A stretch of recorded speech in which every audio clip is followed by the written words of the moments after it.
22 अप्रैल 2025 जब PM Narendra Modi Saudi अरब दौरे पर थे और अमेरिकी उपराष्ट्रपति जेडी वेंस भारत में मौजूद थे। उसी दिन जम्मू कश्मीर में आतंकियों ने एक बड़ा हमला कर दिया। दोस्तों, आपको बता दें कि 25 साल पहले भी अमेरिका के तत्कालीन राष्ट्रपति बिल क्लिंटन भारत आए थे, तब भी ऐसा आतंकी हमला देखने को मिला था। अब सवाल उठता है कि क्या कश्मीर में अभी जो हमला होना, ये क्या सिर्फ एक संयोग है या आतंकियों की सोची समझी रणनीति? चलिए आपको बताते हैं। अमेरिका के उपराष्ट्रपति जेडी वेंस कल यानी सोमवार को 4 दिन की भारत यात्रा पर पहुंचे। उनका प्लेन सुबह 9:45 पर दिल्ली के पालम एयरपोर्ट पर उतरा। जेडी वेंस के साथ उनकी पत्नी उषा और तीनों बच्चों इवान, विवेक और मीराबेल भी भारत आए। केंद्रीय मंत्री अश्विनी वैष्णव ने उन्हें रिसीव किया। एयरपोर्ट पर ही उन्हें गार्ड ऑफ ऑनर दिया गया। वेंस, उनकी पत्नी और बच्चों के सामने कलाकारों ने पारंपरिक नृत्य पेश किया। इसके बाद वेंस परिवार दिल्ली के अक्षरधाम मंदिर गए और वहां करीब 1 घंटे रुके। वेंस करीब 6:30 पर पीएम से मिलने 7 लोक कल्याण मार्ग पहुंचे थे, जहां पीएम ने उन्हें रिसीव किया।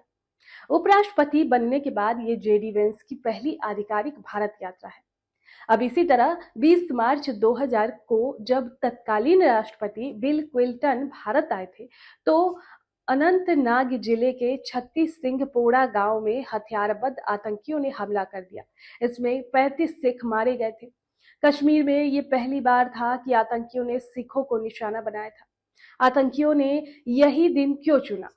तो अमेरिका के उपराष्ट्रपति की यात्रा का एक सिक्योरिटी प्रोटोकॉल होता है। उनके आने से पहले ही 2C-17 ग्लोब मास्टर प्लान आ गए थे। अमेरिकी एजेंसियों ने डेरा जमा लिया। इंटेलिजेंस एक्टिवेट है। इसके बावजूद आतंकियों ने कश्मीर पर हमला करने से ये संदेश देने की कोशिश की कि हम कभी भी कुछ भी कर सकते हैं। आतंकियों ने सऊदी अरब समेत मिडिल ईस्ट के मुस्लिम देशों और भारत सरकार को एक मैसेज देने की भी कोशिश की है कि कश्मीर का मुद्दा अभी खत्म नहीं हुआ है।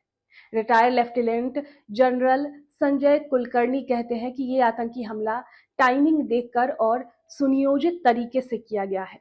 भारत के प्रधानमंत्री मोदी मिडिल ईस्ट गए हुए हैं, ऐसे में ये वारदात भारत को नीचा दिखाने के लिए हुई है। Retired lieutenant general Sanjay Kulkarni कहते हैं कि अब हमले के बाद सुरक्षा बल कासो शुरू करेंगे और कश्मीर के पूरे इलाके में फिर से सुरक्षा बलों की सख्ती शुरू हो जाएगी। इससे इलाकों में टूरिज्म पर फिर असर पड़ेगा। आतंकियों का मकसद यही है कि कश्मीर के टूरिज्म पर चोट की जाए। ऐसे हमलों से टूरिस्ट के मन में भी डर बैठ जाता है। जिस जगह हमला हुआ उसी जगह से अमरनाथ यात्रा शुरू होती है। पहलगाम के बेस कैंप से यात्रा शुरू होती है। करीब 36 किलोमीटर का सफर तय करने के बाद श्रद्धालु अमरनाथ पहुंचते हैं। ऐसे में पहलगाम में हमला कर आतंकियों ने अमरनाथ यात्रा के लिए धमकी दी है। पाकिस्तान के आर्मी चीफ जनरल असीम मुनीर ने पिछले हफ्ते हिंदू मुसलमान में दरार डालने की बात कही थी और कश्मीर को पाकिस्तान की गले की नस बताया था। उन्होंने कश्मीर को गाजा से जोड़ते हुए कहा, पाकिस्तानियों का दिल गाजा के मुसलमानों के साथ धड़कता है।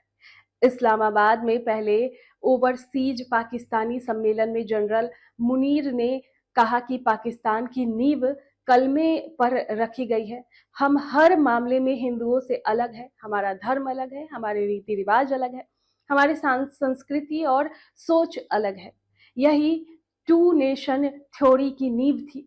Retired lieutenant general Sanjay Kulkarni कहते हैं कि जो जानकारी मिल रही है उसके मुताबिक आतंकियों ने नाम पूछकर लोगों को मारा है। अगर आतंकियों ने चुन चुन कर मारा है तो ये भी काफी कुछ कहता है। आगे की सभी अपडेट आप तक देते रहेंगे। तब तक के लिए देखते रहिए पीपीएम टाइम।